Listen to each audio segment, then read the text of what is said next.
est présenté par audible.fr. Vous aimez les podcasts? Vous allez adorer les livres audio. Cet été, plongez dans de nouvelles histoires avec l'application Audible.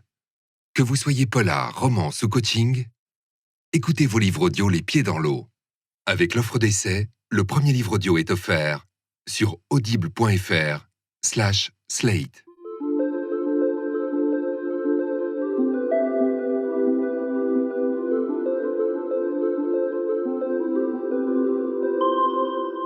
Dans les fragments du discours amoureux, Roland Barthes explore les cheminements et les sinuosités de l'amour, de son rapport au langage. Le comblement est une précipitation, écrit-il. Le comblement est une précipitation, quelque chose se condense, fond sur moi, me foudroie. Qu'est-ce qui me remplit ainsi? Une totalité? Non. Quelque chose qui, partant de la totalité, en vient à l'excéder. Une totalité sans reste, une somme sans exception, un lieu sans rien à côté.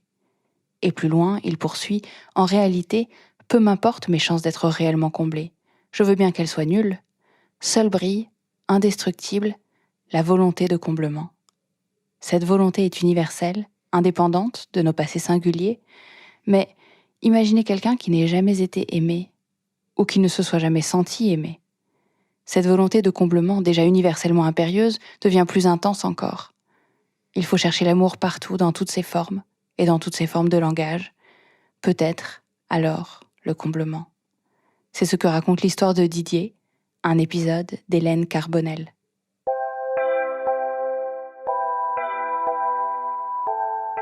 On est en 1980, à Clermont-Ferrand, la ville du pneu en Auvergne.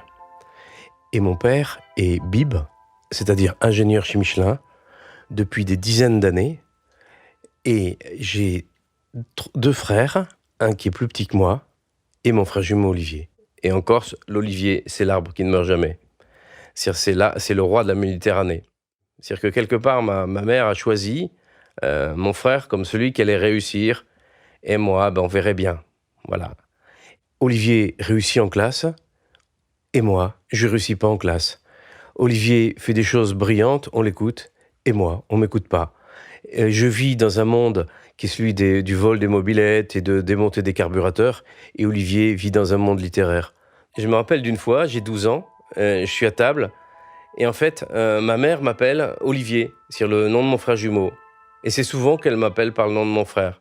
Et là, je me suis demandé, mais est-ce que j'existe au fond? Est-ce que Didier existe? Quand je suis pas reconnu comme ça, je réagis pas, mais j'accumule au fond de moi une espèce de rage qui, à un moment, va sortir. J'ai 15 ans et mon ancienne école primaire est juste à côté d'une immense cité. Et tous ces gens que j'ai rencontrés enfants, je les retrouve le mercredi après-midi, en fait, où je suis libre. Et pendant ce mercredi après-midi où je suis libre, je les retrouve sur un terrain de cross.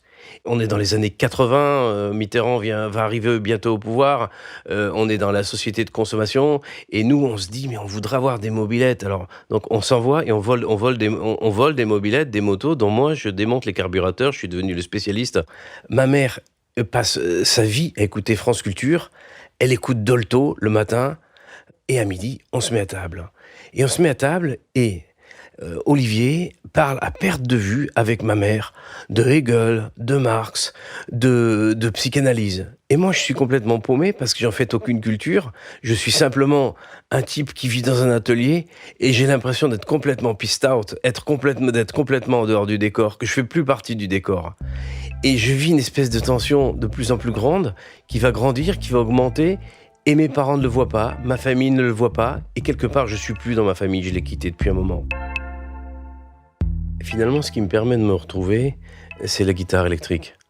Et je joue, par exemple, Stairway to Heaven de Led Zeppelin. Et pour moi, la musique devient une espèce d'expression, de retournement sur moi-même, de lieu de méditation et de compréhension de moi-même. Comme si la musique se mettait à distance de moi pour m'aider à me comprendre moi-même. À l'époque, il y a un groupe qui s'appelle Les Scorpions et qui passe à Clermont-Ferrand, au Palais des Sports. J'arrive au Palais des Sports avec un de mes amis qui est guitariste électrique dans le même groupe que moi. Et là, il me présente sa cousine. Et on se retrouve devant les baffles, c'est-à-dire à à 1 mètre d'une sono qui crache des millions de décibels. Et elle est jolie. Elle a 14 ans, j'en ai 16. Elle est rousse.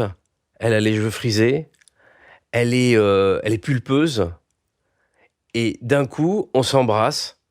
Et commence une espèce de passion qui va durer 9 mois. Et Anne, donc je l'embrasse et on va commencer à vivre une vie, en fait. On commence dans le silence, puisqu'il y a du son, il y a du gros son très fort, et on se parle même pas. Et c'est bien toute notre aventure, ça va être les corps parlent fort, parce qu'on n'arrive pas à se dire des choses très simples et qui seraient tellement importantes. On fait l'amour partout où on passe. On sait que faire l'amour. Finalement, à l'époque, comme j'ai pas de mots, je sais que faire l'amour ou taper, au fond, frapper. Et donc, je me retrouve dans cette espèce d'histoire où on est embarqués tous les deux, qui est une histoire merveilleuse et magnifique, et en même temps terriblement désespérée. Et puis je la vois, elle est allongée, et je vois que son dos se soulève par petits à-coups. En fait, je m'aperçois qu'elle sanglote. Et là, je me sens bête. Je me dis, mais qu'est-ce qu'on fait là ? Et du coup, je comprends que j'ai loupé quelque chose, que je suis passé à côté d'elle quelque part. Et elle me dit, écoute, on arrête, c'est fini. Et là, je ressens un immense vide. Je me dis, j'arriverai plus à continuer à vivre cette vie-là. Et je me dis, maintenant, je vais arrêter.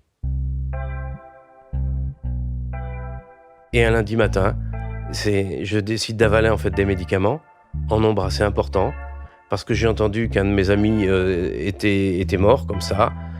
Et là, je me retrouve au Centre Jaude. Je suis en train d'errer dans le Centre Jaude à Clermont-Ferrand. Et au dernier moment, je me dis, mais en fait, non, je veux pas mourir. Je rentre dans une pharmacie. J'ai un visage qui est suffisamment détruit, je pense, pour que la personne en face de moi, il me regarde et en fait, il a peur. Et face à cette peur, je lui dis, j'ai tenté de me suicider, je veux pas mourir. Et je tombe par terre et je m'évanouis, et là, c'est le blanc. Après ma tentative de suicide, je me sens extrêmement seul. Et j'ai encore plus de mal à communiquer avec les gens parce que j'ai l'impression de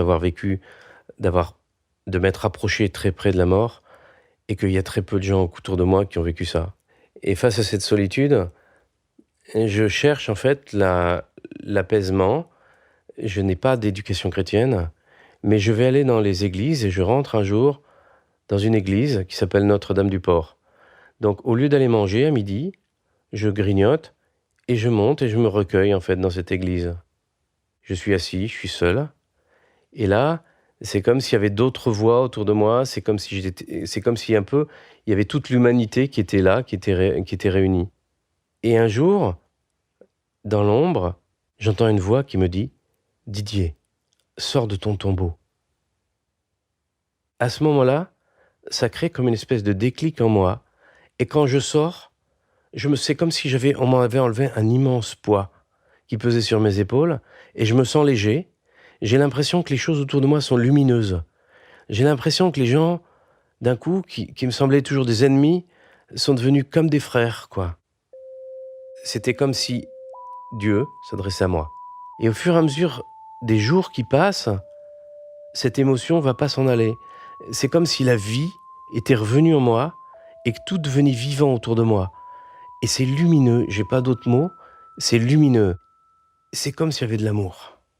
Il n'y avait aucun doute pour moi que cette voix ne venait pas de moi et qu'elle m'était adressée par un chemin mystérieux et que je devais sortir de mon tombeau, devenir vivant. J'ai un ami qui s'appelle Jean-Yves qui joue de la guitare électrique dans le même groupe que moi, et son père habite dans une ferme au pied du Sancy, qui est une montagne qui est au-dessus de Clermont-Ferrand, dans la chaîne des Puys. Il s'appelle Yves. Il est prof de philosophie à la faculté de Clermont-Ferrand. Il est spécialiste du Moyen-Âge. Et cet homme-là, il va commencer à m'écouter. Et quand il m'écoute, Yves allume une bougie. Et entre-temps, il lit la Bible. Un soir, je prends sa Bible et je commence à lire. Et je commence à découvrir tous ces personnages. Amos, qui est jeune, qui est derrière le troupeau. Le prophète Jérémie, à qui Dieu dit « Va, tu vas aller leur parler ». Il ne sait pas parler. Et moi, j'ai pas de mots, et je me retrouve dans tous ces gens-là. Parce que finalement, c'est des espèces d'oubliés de l'histoire, et ils sont oubliés pour tout le monde, mais ils sont pas oubliés pour Dieu. Et je me dis, mais c'est ça en fait le mode d'emploi de l'existence. Et je lis ce texte où Dieu dit à Abraham, pars, quitte la maison de ton père, le pays de tes ancêtres, et va vers le pays que je t'indiquerai. Et finalement, à ce moment-là, naît une conviction, puisqu'il y a un Dieu, et qui m'a donné ma vie, la moindre des choses, c'est un peu que je lui donne la mienne. Et comme Yves va chaque année dans un monastère, il me l'a raconté, je me dis, je vais aller dans ce monastère. Au début, j'ose pas en parler. Et un jour, je me prépare, j'attends, on a notre fameux repas de midi ou du soir, à table, et il y a mes parents qui parlent à perte de vue, avec Olivier, de psychanalyse, de Marx, de la Révolution, de je ne sais trop quoi, de tout ce que ma mère a entendu le matin sur France Culture. Et là, je dis, je voudrais vous dire quelque chose. Je veux devenir moine. Et ma mère, il y a un immense silence, elle porte sa main devant sa bouche, comme si elle criait, mais sans crier, sans bruit. Et elle a les yeux exorbités. Et là, je comprends que pour elle, c'est un drame terrible qu'elle ne comprend pas. Et donc, je deviens une espèce d'étrangeté, ce que j'étais déjà, une étrangeté en fait dans la famille. Je deviens un étranger tout court. Quand j'arrive au monastère, je frappe à une espèce d'immense porte en bois. Et là, il y a un frère qui est dans une petite lucarne, derrière une petite lucarne, et qui me dit, le frère Bernard va venir vous chercher. Et j'apprends petit à petit que le frère Bernard, en fait, est le maître des novices. Il arrive, il marche, je le vois arriver, en silence. Il me fait un baiser monastique, c'est-à-dire sa tempe contre ma tempe, sur chacune des deux tempes. Il me dit, je suis frère Bernard. C'est moi qui vais guider ta vie monastique pendant les 5 prochaines années. On sent un homme bon, généreux, très calme, très paisible. 6 mois plus tard, je serai devenu frère Marc. Je suis rasé, je fais 50 kilos. Et il y a le frère Jean-Louis, qui était médecin en Belgique. Il y a le frère Luc, qui est un fils de paysan. Il y a Xavier, qui est un ancien livreur au Louvre. Il y a Benoît Joseph, qui est un ancien routard, qui a fait le tour du monde en étant routard. Il y a Maximilien, qui est un ancien médecin de campagne suédois, qui exerçait en fait dans le mouroir de Mère Teresa à Calcutta et partout en Afrique. Il y a une bonté chez ces gens-là. Et je vis dans ce monde-là où il n'y a pas de méchanceté au fond. Et c'est rassurant sur l'espèce humaine. Finalement, je suis devenu moine parce que je suis comme si j'étais tombé amoureux de Dieu. Et je cherche au fond son amour. Et tous les frères qui sont là sont dans cette même démarche où ils cherchent Dieu. Donc on est comme une espèce d'armée. C'est comme ça que définit la règle de Benoît de Nursie, donc au IVe siècle, définit la vie monastique. C'est une espèce d'armée au service du Seigneur. Et ces gens vont me faire des études que je n'avais jamais fait. Pendant 10 ans, je vais vivre avec les plus grands intellectuels que j'ai rencontrés jusque-là, qui sont des spécialistes de la Bible, qui sont des spécialistes de l'hébreu, qui sont des spécialistes de philosophie. Un jour, le père abbé m'appelle et me dit « Maintenant, il faut que tu deviennes éditeur aux éditions Zodiac ». Donc, un moine obéit, donc je deviens éditeur. Et là, je vais être aidé par un frère qui s'appelle le frère Angelico Surchamp, qui a créé les éditions Zodiac, grande édition d'art roman. Et ce type, il peint. Et je me dis, mais tiens, je pourrais moi aussi faire de la sculpture. Donc, j'ai commencé à faire de la sculpture. Et à ce moment-là, on a décidé de refaire le monastère. Et je vais travailler avec un architecte belge qui s'appelle Jean Cos. Et Jean Cos me dit, mais au fond, tu pourrais faire un tympan. Tu pourrais dessiner un tympan, c'est une grande sculpture. Donc, je vais faire une grande sculpture de la création. Au bout de quelques années de vie monastique, on me demande d'accompagner des hôtes à l'hôtellerie. Le monastère est une petite ville fermée par une clôture et il a une hôtellerie où nous accueillons tous les gens qui veulent venir, qu'ils soient chrétiens ou non chrétiens. D'ailleurs, ça peut être des bouddhistes, ça peut être des clochards, ça peut être des ministres. Et en fait, je vois tout un tas d'hommes, de femmes, de couples qui me parlent de leur vie, qui me parlent de leur vie intime. Et je m'aperçois que c'est super dur de vivre en couple. Et tout ce que je vois, ça me donne absolument pas envie d'être à leur place. Ça fait donc 10 ans que je suis moine. Je suis devenu une espèce de fonctionnaire de Dieu. Je suis patron de la maison d'édition Zodiac. Je suis passé à la Biennale de Venise en architecture. Je commence à être un artiste un peu reconnu. Je suis responsable de la formation permanente des frères. Et le père Abbé me dit, pour Zodiac, vous avez fait un CD-ROM sur l'art roman. Il y a une journaliste qui veut vous interviewer. Il faut que tu l'écoutes et que tu répondes à ses questions. Une semaine après que le père Abbé m'ait annoncé cet événement, je l'attends dans mon bureau et je suis un peu énervé parce qu'elle arrive en retard. Et elle rentre dans mon bureau avec son équipe de télé. Et là, je suis comme si j'étais désarmé. Je ne m'attendais pas du tout à ça. Et je me dis, en fait, c'est la femme de ma vie. Et c'est Dieu qui me l'envoie. Et c'est bizarre de se dire ça comme ça quand on est moine et qu'on est moine depuis 10 ans et qu'on sait qu'on retournera plus jamais dans le monde et qu'on sait qu'on s'appellera toujours Frère Marc et on sait qu'on mangera plus jamais de viande et plus jamais de vin et qu'on sait qu'on jeûnera pendant le carême et qu'on sait qu'on se lèvera la nuit. Mais ce sentiment monte en moi et c'est un sentiment qui m'est inconnu. Il y a quelque chose qui se passe en moi et qui se transforme en réalité assez vite. Et on marche sur la place et elle me parle. Et je lui dis, mais est-ce que, comme je suis corse, elle me dit, est-ce que tu es corse? Je lui dis, est-ce que vous êtes corse? Elle me dit, ah non, pas du tout. Et je me demande, qu'est-ce que c'est qui me relie à cette personne? Parce que j'ai écouté plein de femmes et je suis jamais tombé amoureux. J'ai aidé plein de gens et je suis jamais tombé amoureux. Et là, c'est comme si je retrouvais un bout de moi-même. C'est comme si j'étais une demi-âme. Alors c'est vrai que je suis un jumeau, mais c'est pas comme mon jumeau. C'est comme si je retrouvais une autre partie de mon âme. Et je comprends pas pourquoi je rentre en résonance avec elle. Je comprends pas pourquoi c'est comme si on s'était toujours connus. Donc évidemment, je ne dis absolument rien. Elle est arrivée à 17h la veille. Le lendemain, à 13h, elle part. La télé l'appelle, les reportages l'appellent. Elle a été embauchée par un monsieur qui s'appelle Jean-Pierre Elkabbach, qui est un Oranais comme elle. Et ils vivent tous ces gens-là à toute vitesse, qui est dans un temps qui n'est pas du tout le temps que je vis, moi, dans mon monastère, qui est rythmé par la cloche, qui n'est pas rythmé par les tâches et la to-do list. Et je me retrouve à nouveau seul, quelque part. Et en moi, en fait, son souvenir commence à me travailler petit à petit dans la prière. Et je lis les psaumes.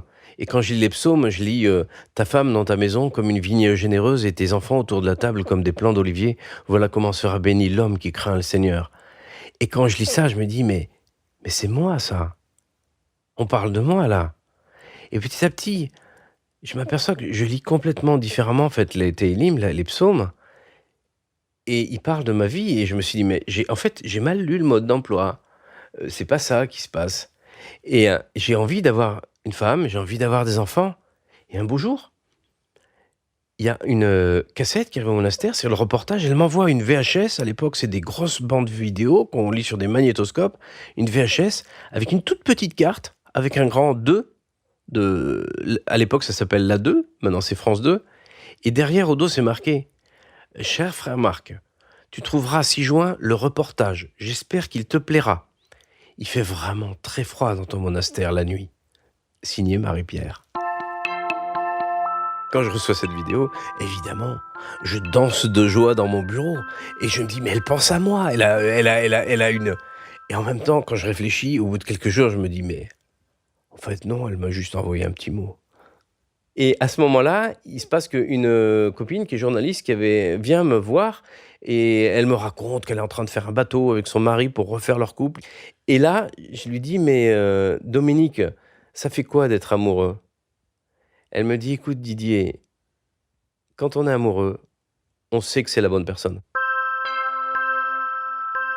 Je vis une tension, c'est est-ce que c'est bien, est-ce que c'est pas bien, est-ce que c'est pas bien de partir? Mais en même temps, en fait, c'est des vœux, c'est que des vœux. Et en même temps, je me vois pas vivre, je me vois plus du tout vivre là toute ma vie. C'est-à-dire que j'ai l'impression d'être complètement en dehors de tout ça. Comme si je revenais dans la réalité, quoi. En même temps, je suis assez joyeux. À ce moment-là, je vais voir mon père abbé et je lui dis, écoute, je suis tombé amoureux d'une femme. Alors il me dit, mais attends Didier, il y a des techniques, donc il y a des techniques en fait dans la vie monastique pour détomber amoureux, c'est-à-dire qu'il y ait la prière, qu'il y ait la mise à distance, qu'il y ait le fait d'attendre. Il me dit, prends un an. Et il se dit, tout sera évanoui au bout d'un an. Et je dis, non, je te donne 3 mois, et je m'en vais. Je signe des contrats pendant 3 mois pour la maison d'édition pour que le monastère vive, pour qu'ils aient 7 ans de travail. Et je décide de partir. Et un beau jour, il y a un coup de fil de la porterie, parce qu'on n'a pas des coups de fil directement, on n'a pas le droit de communiquer avec l'extérieur. Et on me dit, frère Marc, il y a une dame qui voudrait te parler, elle a l'air de te connaître. Est-ce que tu peux la prendre ? Je prends le coup de fil. Et là, j'entends une voix au bout du fil qui me dit, allô ? Je ne sais pas si vous vous souvenez de moi. Je suis Marie-Pierre, la dame qui est venue faire le reportage sur vous, de France 2. Je ne sais pas si vous avez reçu mon courrier. Vous m'avez pas répondu. Et je dis, ah oui. Oui, non, je me souviens très très bien de vous. Elle me dit, voilà, il faudrait que je vous parle. Parce que j'ai vraiment des ennuis. Il faut vraiment que je parle à quelqu'un. Est-ce que je peux venir ? Alors j'ai dit, oui, mais quand ? Dans 1 semaine, 2 semaines ? Non, ce soir. Je veux venir à 17h. Est-ce que c'est possible pour vous ? Je calcule et je me dis, mais elle est à Paris, en fait. Elle va sauter dans sa voiture. Et dans 4 heures, elle est là. J'ai dit, oui, bien sûr. 17h. Il reste 1 heure avant l'office des vêpres. Et elle est toujours pas là. 17h15. Toujours pas là. 17h20, je commence à m'énerver. Je me dis, mais qu'est-ce qui se passe ? Et à 17h30, avec 1 demi-heure de retard, il y a une BMW qui arrive sur la place de l'église, qui fait crisser ses pneus et qui fait un tour sur la place de l'église.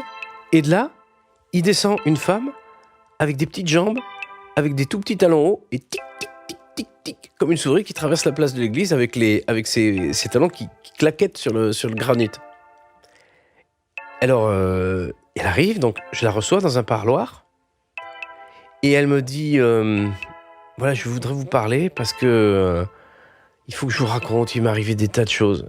Et moi, je lui dis, mais en fait, je pourrais peut-être pas vous écouter. Et alors, elle me dit, pourquoi ? Et je lui dis, parce que je suis amoureux de vous. Elle fait un bond en arrière. Elle dit, mais moi, je suis pas amoureuse de vous. C'est pas grave, on va quand même parler. J'ai commencé à l'écouter. Et qu'elle m'a raconté que son mari était parti, qu'elle était seule, avec ses enfants, etc. Et le lendemain, elle est repartie. Le lendemain du départ de Marie-Pierre, je mets un petit billet au Père Abbé. Au Babillard, ce sont des casiers en fait où on met des mots pour pouvoir échanger. Et je lui dis, voilà, comme je te l'avais dit, je m'en vais. Samedi, je serai parti. Je vais vivre dans l'appartement de mon petit frère dans le 12e arrondissement de Paris. Et le monde a beaucoup changé depuis que j'ai quitté la vie monastique. Quand je vais dans le supermarché, il y a des espèces de fruits verts. À l'intérieur, c'est un peu comme un citron, mais pas tout à fait. Et en fait, ça n'existait pas quand j'ai quitté le monde en 1985. On est en 1995. Et ça s'appelle des kiwis. Il y a une espèce de pâte. Il y a des produits partout. Il y a une espèce de pâte rose avec des petits points dedans. Et on me dit, c'est du tarama. Et alors je me dis, mais c'est extraordinaire.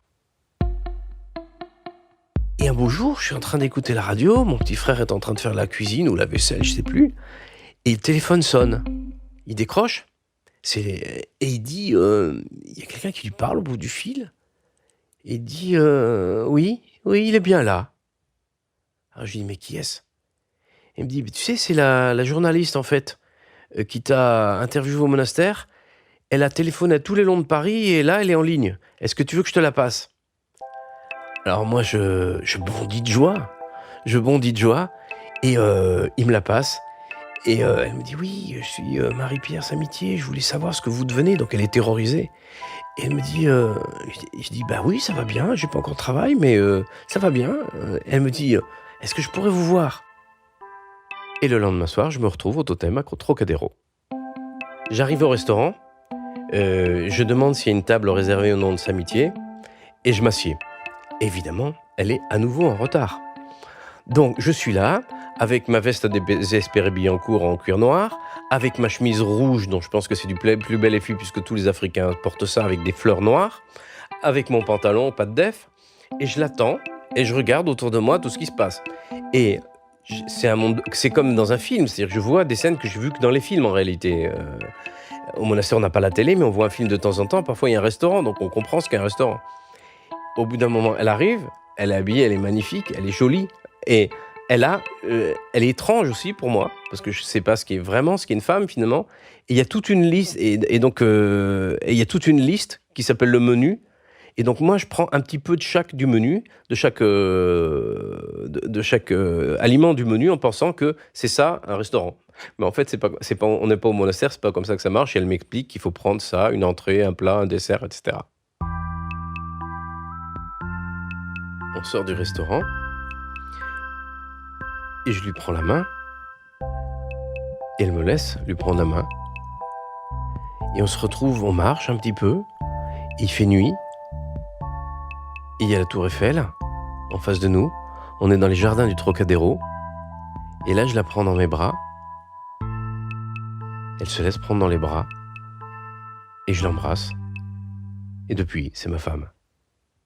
Et donc, à partir de là, on va commencer à s'aimer. Elle a 2 enfants. Et petit à petit, on va commencer à vivre ensemble.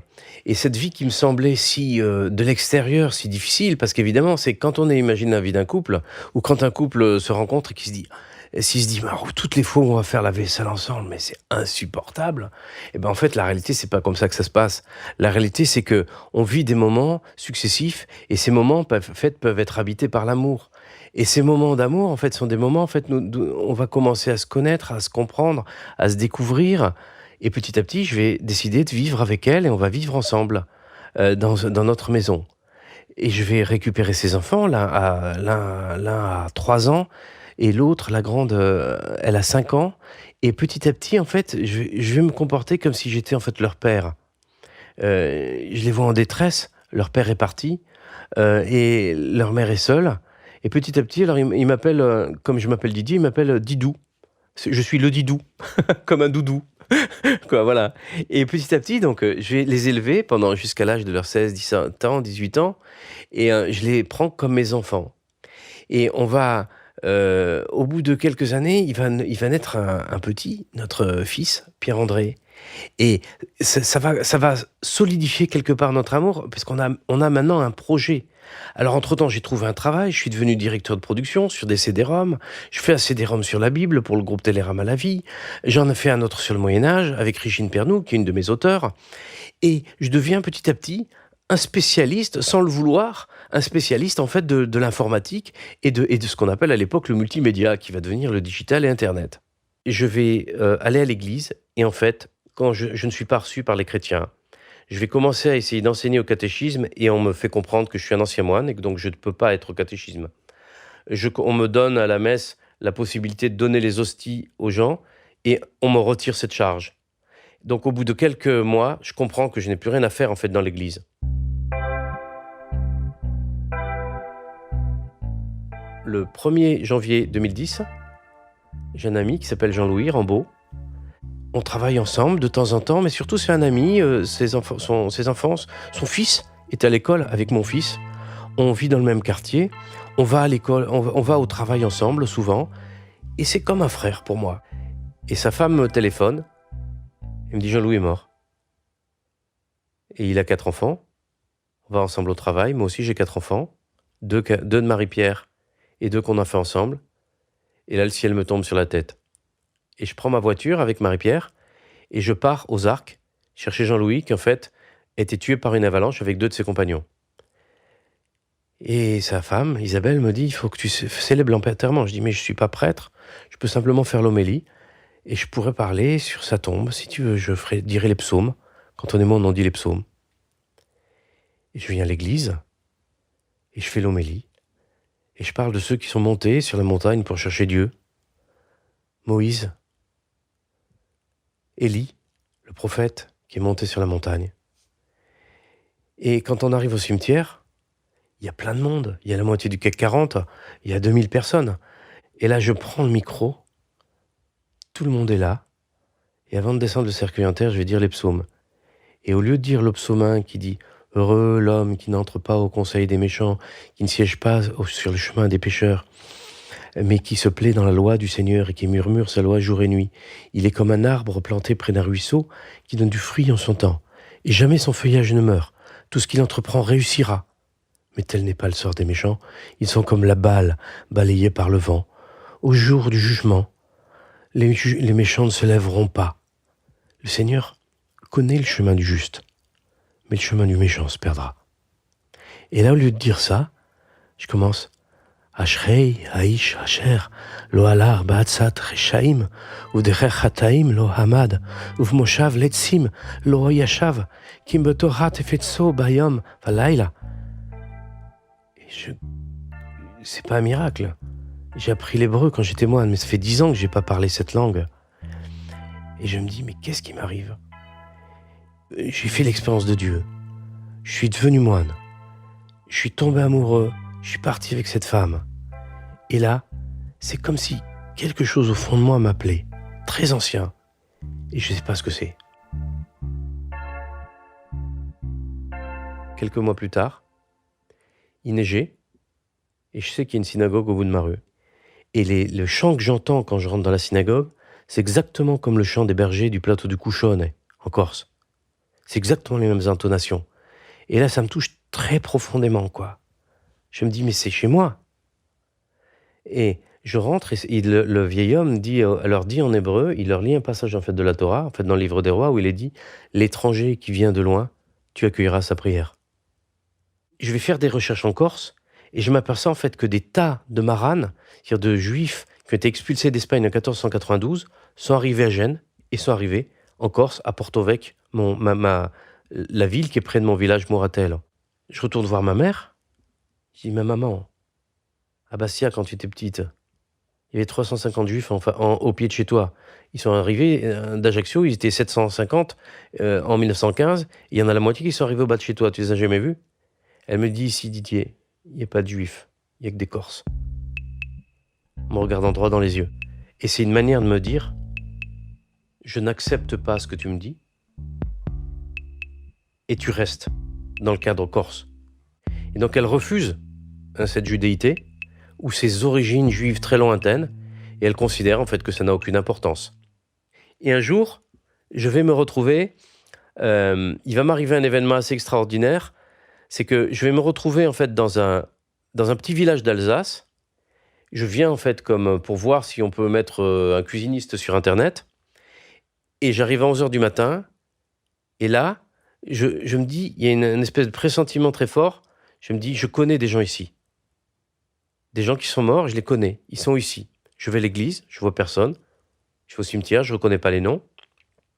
Je reviens le soir, je dis à Marie-Pierre, mais tu connais ce village d'Alsace qui s'appelle Lièvre, juste à côté de Sainte-Marie-aux-Mines ?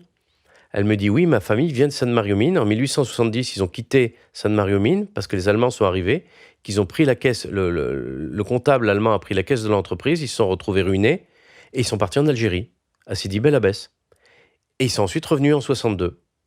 Je regarde dans toute sa généalogie, je m'aperçois en fait que sa généalogie est juive et que c'est des gens qui viennent de Sainte-Marie-aux-Mines et de Lièvre. Et donc, c'est à ce moment-là qu'on va commencer à rentrer dans un processus en fait de guyur, c'est-à-dire de conversion, qui n'est pas une conversion, qui est un retour à ce qu'on est, et on va revenir en fait au judaïsme. Alors d'abord, je vais commencer à mettre en place le Shabbat dans ma vie. Et donc, mes enfants que j'avais élevés chrétiennement dans un premier temps, je leur dis, mais maintenant, non. En fait, on n'est pas chrétien, au fond, on est juif. Alors, et mon petit Pierre-André, qui à cette époque, à l'âge de 12 ans, il me dit, mais papa, en fait, t'es comme un arbre qui est revenu vers ta source. C'est-à-dire, c'est lui qui va avoir la meilleure compréhension de ce qui m'arrive. La première fois que j'ai entendu, finalement, sors de ton tombeau, à l'église Notre-Dame-du-Port, c'était celle d'Hachem. Et c'est une voix qui appelle à la vie.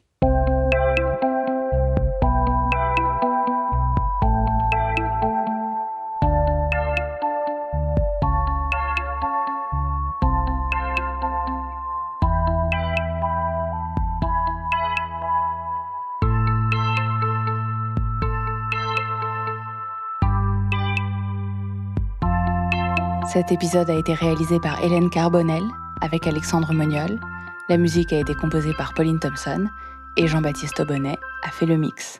S'il vous a plu, venez commenter sur iTunes, faire pleuvoir sur nous des étoiles, partager sur Facebook, sur Twitter, et vous pouvez nous suivre sur les comptes de Slate ou sur les miens, @chapudlo sur Instagram, @chapudlovski sur Twitter. Je vous souhaite un bel été, où que vous soyez. À très vite. Ce podcast vous a été présenté par audible.fr. Vous aimez les podcasts ? Vous allez adorer les livres audio. Cet été, plongez dans de nouvelles histoires avec l'application Audible. Que vous soyez polar, romance ou coaching, écoutez vos livres audio les pieds dans l'eau. Avec l'offre d'essai, le premier livre audio est offert sur audible.fr/slate. Oui, il est bien là. Alors je lui dis, mais qui est-ce ? Il me dit, tu sais, c'est la journaliste, en fait, qui t'a interviewé au monastère. Elle a téléphoné à tous les longs de Paris et là, elle est en ligne. Est-ce que tu veux que je te la passe ? Alors moi, je bondis de joie. Et il me la passe. Et elle me dit, oui, je suis Marie-Pierre Samitier, je voulais savoir ce que vous devenez. Donc elle est terrorisée. Et elle me dit, je dis, bah oui, ça va bien, j'ai pas encore de travail, mais ça va bien.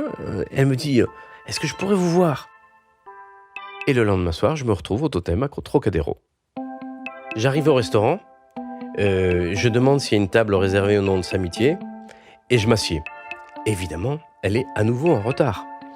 Donc, je suis là, avec ma veste à désespéré Billancourt en cuir noir, avec ma chemise rouge, dont je pense que c'est du plus bel effet, puisque tous les Africains portent ça avec des fleurs noires, avec mon pantalon, pas de def, et je l'attends, et je regarde autour de moi tout ce qui se passe. Et c'est comme dans un film, c'est-à-dire que je vois des scènes que j'ai vues que dans les films, en réalité. Au monastère, on n'a pas la télé, mais on voit un film de temps en temps. Parfois, il y a un restaurant, donc on comprend ce qu'est un restaurant. Au bout d'un moment, elle arrive, elle est habillée, elle est magnifique, elle est jolie. Et elle est étrange aussi pour moi, parce que je ne sais pas ce qu'est une femme, finalement. Et il y a toute une liste, et il y a toute une liste qui s'appelle le menu.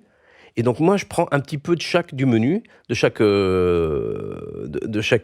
aliment du menu, en pensant que c'est ça, un restaurant. Mais en fait, on n'est pas au monastère, c'est pas comme ça que ça marche. Et elle m'explique qu'il faut prendre ça, une entrée, un plat, un dessert, etc. On sort du restaurant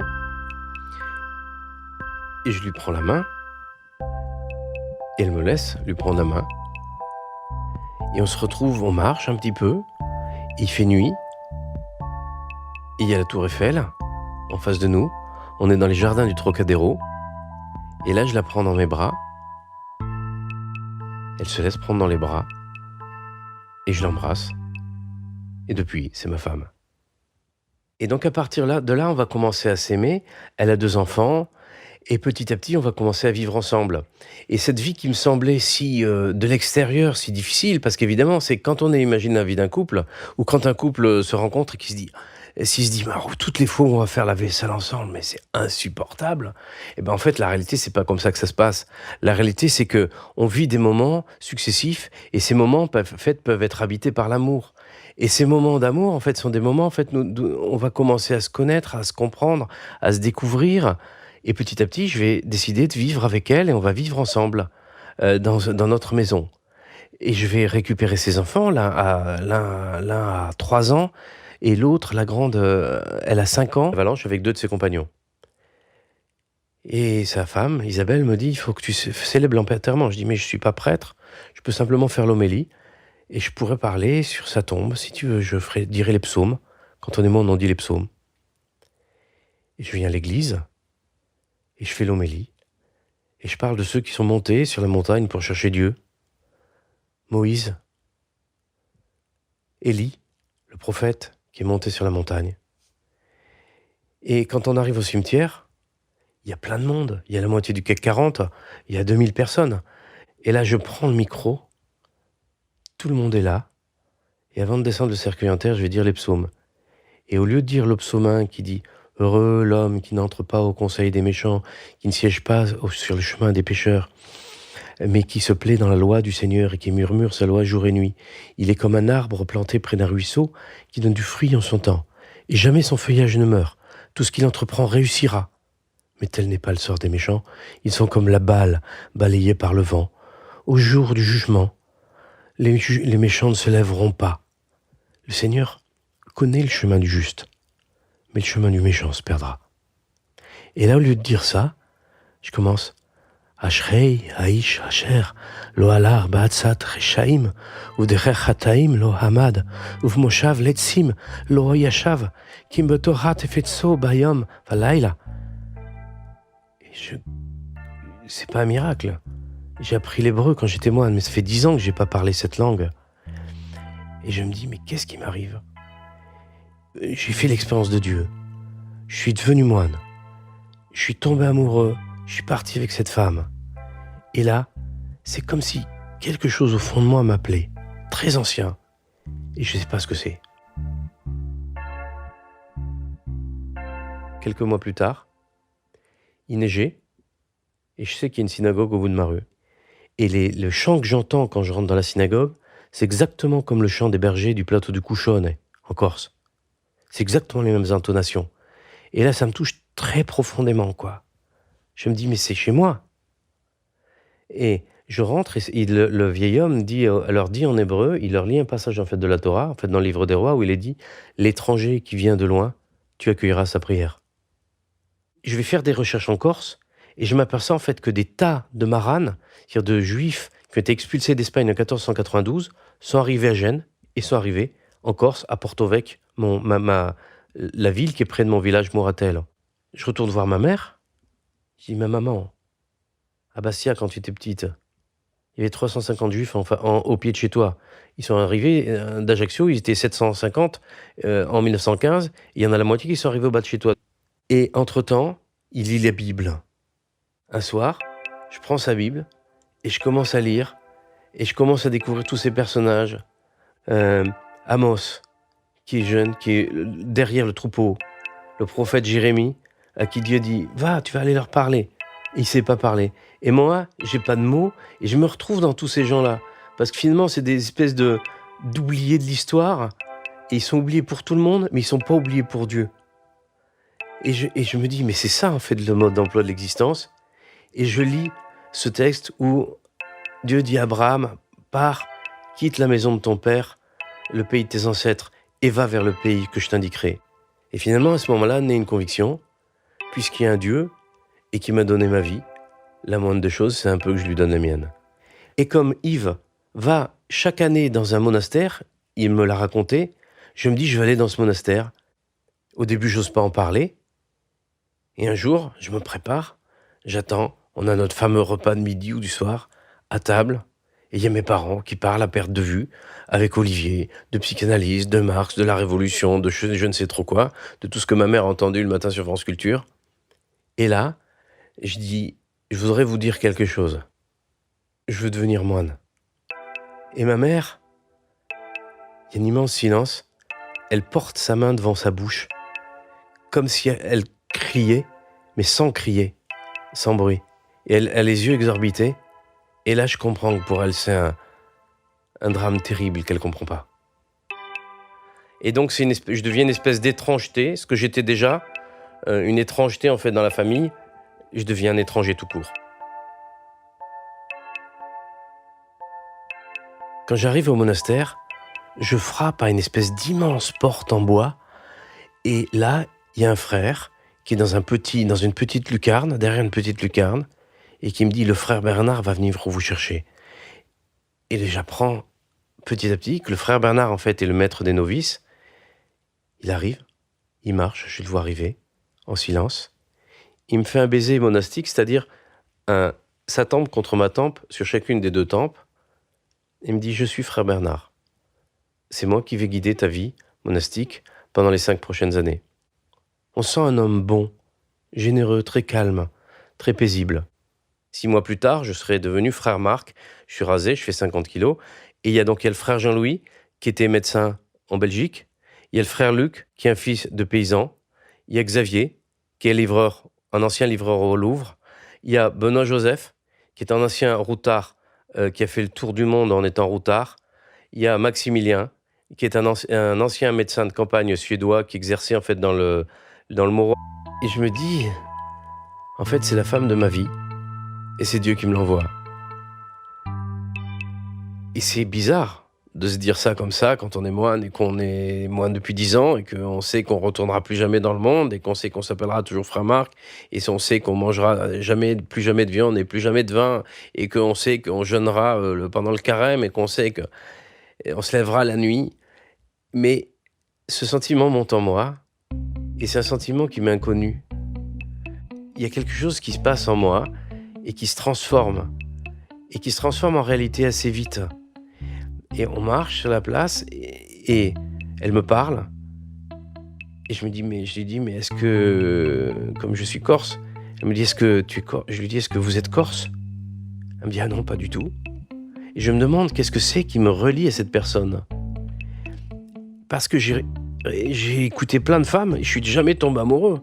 J'ai aidé plein de gens et je suis jamais tombé amoureux. Et là, c'est comme si je retrouvais un bout de moi-même. C'est comme si j'étais une demi-âme. Alors c'est vrai que je suis un jumeau, mais c'est pas comme mon jumeau. C'est comme si je retrouvais une autre partie de mon âme. Et je comprends pas pourquoi je rentre en résonance avec elle. Je comprends pas pourquoi c'est comme si on s'était toujours connus. Donc évidemment, je ne dis absolument rien. Elle est arrivée à 17h la veille. Le lendemain, à 13h, elle part. La télé l'appelle, les reportages l'appellent. Elle a été embauchée par un monsieur qui s'appelle Jean-Pierre Elkabbach, qui est un Oranais comme elle.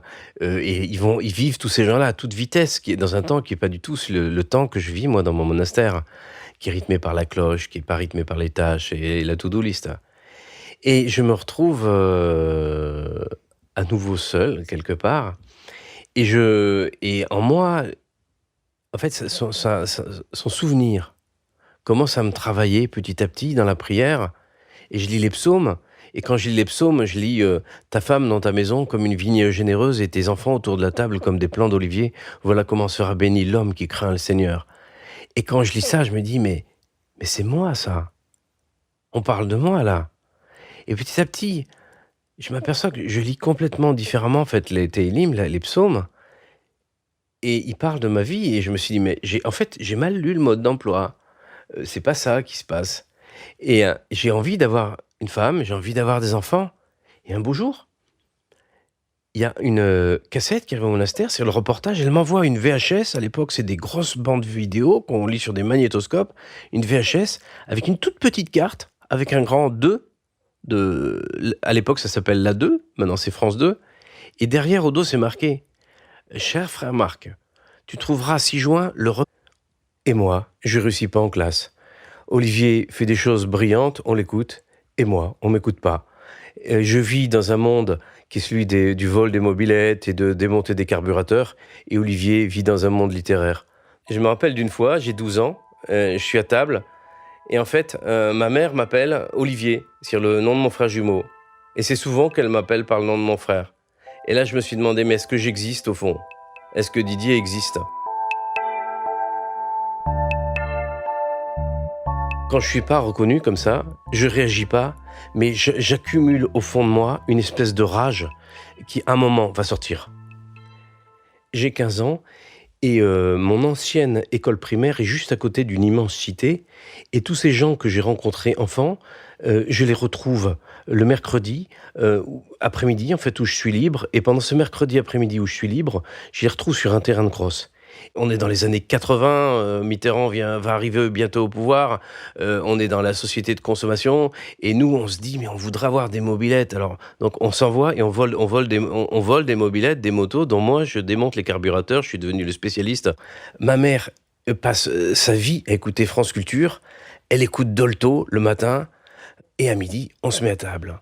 Et on se met à table, et Olivier parle à perte de vue avec ma mère de Hegel, de Marx, de psychanalyse. Et moi, je suis complètement paumé parce que j'en fais aucune culture. Je suis simplement un type qui vit dans un atelier et j'ai l'impression d'être complètement pissed out, d'être complètement en dehors du décor, que je fais plus partie du décor. Et je vis une espèce de tension de plus en plus grande qui va grandir, qui va augmenter. Et mes parents ne le voient pas, ma famille ne le voit pas. Et quelque part, je suis plus dans ma famille, je l'ai quitté depuis un moment. Finalement, ce qui me permet de me retrouver, c'est la guitare électrique. Et je joue par exemple Stairway to Heaven de Led Zeppelin. Et pour moi, la musique devient une espèce d'expression, de retournement sur moi-même, de lieu de méditation et de compréhension de moi-même. Comme si la musique se mettait à distance de moi pour m'aider à me comprendre moi-même. À l'époque, il y a un groupe qui s'appelle Les Scorpions et qui passe à Clermont-Ferrand au Palais des Sports. J'arrive au Palais des Sports avec un de mes amis qui est guitariste électrique dans le même groupe que moi. Et là, il me présente sa cousine. Et on se retrouve devant les baffles, c'est-à-dire à 1 mètre d'une sono qui crache des millions de décibels. Et elle est jolie, elle a 14 ans, j'en ai 16. Elle est rousse, elle a les cheveux frisés, elle est pulpeuse. Et d'un coup, on s'embrasse et commence une espèce de passion qui va durer 9 mois. Et Anne, donc je l'embrasse et on va commencer à vivre une vie, en fait, philosophie à la faculté de Clermont-Ferrand. Il est spécialiste du Moyen-Âge. Et cet homme-là, il va commencer à m'écouter.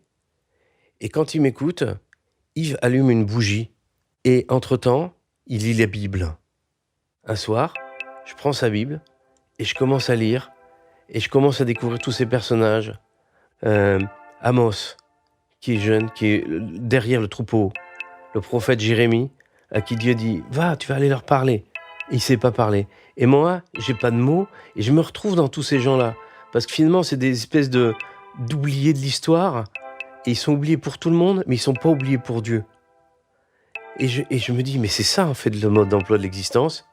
Et je lis ce texte où Dieu dit à Abraham « Pars, quitte la maison de ton père, le pays de tes ancêtres, et va vers le pays que je t'indiquerai. » Et finalement, à ce moment-là, naît une conviction, puisqu'il y a un Dieu et qui m'a donné ma vie, la moindre des choses, c'est un peu que je lui donne la mienne. Et comme Yves va chaque année dans un monastère, il me l'a raconté, je me dis, je vais aller dans ce monastère. Au début, j'ose pas en parler.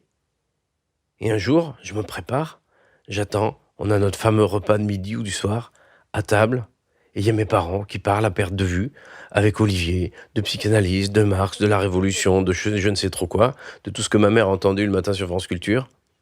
Et là, je dis, je voudrais vous dire quelque chose. Je veux devenir moine. Et ma mère, il y a un immense silence, elle porte sa main devant sa bouche, comme si elle criait, mais sans crier, sans bruit. Et elle a les yeux exorbités. Et là, je comprends que pour elle, c'est un drame terrible qu'elle ne comprend pas. Et donc, je deviens une espèce d'étrangeté, ce que j'étais déjà, une étrangeté en fait dans la famille. Je deviens un étranger tout court. Quand j'arrive au monastère, je frappe à une espèce d'immense porte en bois. Et là, il y a un frère qui est dans une petite lucarne, derrière une petite lucarne, et qui me dit « Le frère Bernard va venir vous chercher ». Et j'apprends petit à petit que le frère Bernard, en fait, est le maître des novices. Il arrive, il marche, je le vois arriver, en silence. Il me fait un baiser monastique, c'est-à-dire sa tempe contre ma tempe, sur chacune des 2 tempes. Il me dit « Je suis frère Bernard. C'est moi qui vais guider ta vie monastique pendant les 5 prochaines années. » On sent un homme bon, généreux, très calme, très paisible. 6 mois plus tard, je serai devenu frère Marc. Je suis rasé, je fais 50 kilos. Et il y a le frère Jean-Louis, qui était médecin en Belgique. Il y a le frère Luc, qui est un fils de paysan. Il y a Xavier, qui est un ancien livreur au Louvre. Il y a Benoît en 1985, on est en 1995. Et ça s'appelle des kiwis. Il y a une espèce de pâte, il y a des produits partout. Il y a une espèce de pâte rose, avec des petits points dedans. Et on me dit, c'est du tarama. Et alors je me dis, mais c'est extraordinaire. Et un beau jour, je suis en train d'écouter la radio, mon petit frère est en train de faire la cuisine ou la vaisselle, je sais plus. Et le téléphone sonne. Il décroche. Et il dit, il y a quelqu'un qui lui parle au bout du fil. Et il dit, oui, il est bien là. Alors je lui dis, mais qui est-ce? Il me dit, tu sais, c'est la journaliste en fait, qui t'a interviewé au monastère. Elle a téléphoné à tous les longs de Paris et là, elle est en ligne. Est-ce que tu veux que je te la passe? Alors moi, je bondis de joie. Et il me la passe. Et elle me dit: «Oui, je suis, Marie-Pierre Samitier, je voulais savoir ce que vous devenez». Donc elle est terrorisée et elle me dit, je dis: «Bah oui, ça va bien, j'ai pas encore de travail, mais ça va bien». Elle me dit: «Est-ce que je pourrais vous voir?» Et le lendemain soir, je me retrouve au Totem à Trocadéro. J'arrive au restaurant, je demande s'il y a une table réservée au nom de Samitier et je m'assieds. Évidemment, elle est à nouveau en retard. Donc je suis là, avec ma veste à désespéré Billancourt en cuir noir, avec ma chemise rouge, dont je pense que c'est du plus bel effet puisque tous les Africains portent ça avec des fleurs noires, avec mon pantalon pas de def, et je l'attends, et je regarde autour de moi tout ce qui se passe. Et c'est un monde, c'est comme dans un film, c'est-à-dire que je vois des scènes que j'ai vues que dans les films en réalité. Au monastère, on n'a pas la télé, mais on voit un film de temps en temps, parfois il y a un restaurant, donc on comprend ce qu'est un restaurant. Au bout d'un moment, elle arrive, elle est habillée, elle est magnifique, elle est jolie, et elle est étrange aussi pour moi, parce que je sais pas ce qu'est une femme finalement. Et il y a toute une liste, et donc il y a toute une liste qui s'appelle le menu. Et donc moi, je prends un petit peu de chaque du menu, de chaque aliment du menu, en pensant que c'est ça un restaurant. Mais en fait, c'est pas, on n'est pas au monastère, c'est pas comme ça que ça marche. Et elle m'explique qu'il faut prendre ça, une entrée, un plat, un dessert, etc. On sort du restaurant et je lui prends la main et elle me laisse lui prendre la main. Et on se retrouve, on marche un petit peu, il fait nuit, et il y a la tour Eiffel en face de nous, on est dans les jardins du Trocadéro, et là je la prends dans mes bras, elle se laisse prendre dans les bras, et je l'embrasse, et depuis, c'est ma femme. Et donc à partir de là, on va commencer à s'aimer, elle a 2 enfants, et petit à petit, on va commencer à vivre ensemble. Et cette vie qui me semblait si, de l'extérieur, si difficile, parce qu'on s'embrasse, et commence une espèce de passion qui va durer 9 mois. Et Anne, donc je l'embrasse, et on va commencer à vivre une vie, en fait, et on commence dans le silence, puisqu'il y a du son, il y a du gros son très fort, et on se parle même pas. Et c'est bien toute notre aventure, ça va être les corps parlent fort, parce qu'on n'arrive pas à se dire des choses très simples et qui seraient tellement importantes. On fait l'amour partout où on passe. On sait que faire l'amour. Finalement, à l'époque, comme j'ai pas de mots, je sais que faire l'amour ou taper, au fond, frapper. Et donc, je me retrouve dans cette espèce d'histoire où on est embarqués tous les deux, qui est une histoire merveilleuse et magnifique, et en même temps terriblement désespérée. Et puis je la vois, elle est allongée, et je vois que son dos se soulève par petits à-coups. En fait, je m'aperçois qu'elle sanglote. Et là, je me sens bête. Je me dis, mais qu'est-ce qu'on fait là? Et du coup, je comprends que j'ai loupé quelque chose, que je suis passé à côté d'elle quelque part. Et elle me dit, écoute, on arrête, c'est fini. Et là, je ressens un immense vide. Je me dis que j'arriverai plus à continuer à vivre cette vie-là.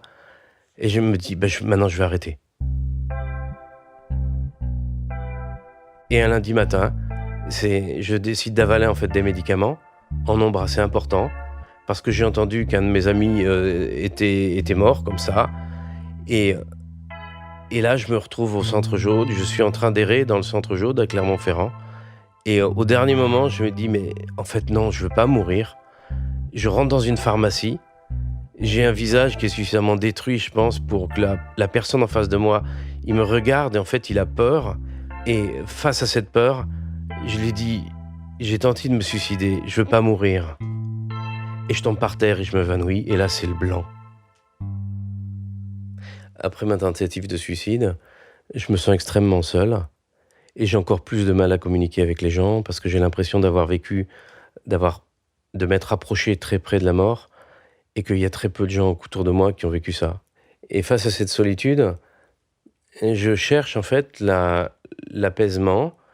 Je n'ai pas d'éducation chrétienne, mais je vais aller dans les églises, et je rentre un jour dans une église qui s'appelle Notre-Dame-du-Port. Donc au lieu d'aller manger à midi, je grignote, et je monte et je me recueille en fait dans cette église.